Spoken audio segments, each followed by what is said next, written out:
Patan highway સ્થિત સરદાર complex પાસે 1 મહિનાથી ઉભરાતી ગટર તંત્રની ઘોર બેદરકારીથી લોકોમાં ભારે રોષ. પાટણ શહેરના હાઈવે પર આવેલા વ્યસ્ત એવા સરદાર કોમ્પ્લેક્સ અને સ્ટેટ બેંકની આગળ છેલ્લા 1 માસથી ગટરના પાણી ઉભરાવાની સમસ્યાએ વિકરાળ સ્વરૂપ ધારણ કર્યું છે. લાંબા સમયથી ગટરના ગંદા પાણી ભરાઈ રહેવાને કારણે આખું પરિસર ગંદકીના તળાવમાં ફેરવાઈ ગયું છે, જેનાથી સ્થાનિક વેપારીઓ, રાહદારીઓ અને દર્દીઓમાં ભારે હાલાકી ભોગવી રહ્યા છે. સરદાર કોમ્પ્લેક્સના ઉપરના ભાગે અનેક હોસ્પિટલો પણ આવેલી છે.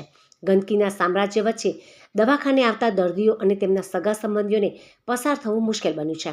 તો ભરાયેલા ગંદા પાણીને કારણે માખી અને મચ્છરનો ઉપદ્રવ અસહ્ય રીતે વધી ગયો છે, જેનાથી ગંભીર બીમારીઓ ફેલાવાની દહેશત વર્તાઈ રહી છે. સ્ટેટ બેંક અને અન્ય શોપિંગ સેન્ટરોમાં આવતા ગ્રાહકો ગંદકી અને દુર્ગંધને કારણે આવવાનું ટાળી રહ્યા છે, જેથી સ્થાનિક વેપારીઓમાં ધંધા પર માઠી અસર પણ પડી રહી છે.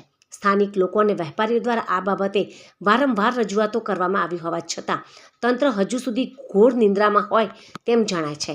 ગંદકીનું આ સામ્રાજ્ય દૂર કરવા માટે હજુ સુધી કોઈ નક્કર કામગીરી કરવામાં આવી નથી. સ્થાનિક રહીશો અને વેપારી મંડળની એક જ માંગ છે કે વહેલી તકે તંત્ર જાગે અને આ ઉભરાતી ગટરની સમસ્યાનું કાયમી નિવારણ લાવે. જો આગામી દિવસોમાં સફાઈ કરવામાં નહીં આવે તો સ્થાનિક દ્વારા ઉગ્ર આંદોલન કરવાની પણ ચીમકી ઉચ્ચારવામાં આવી છે.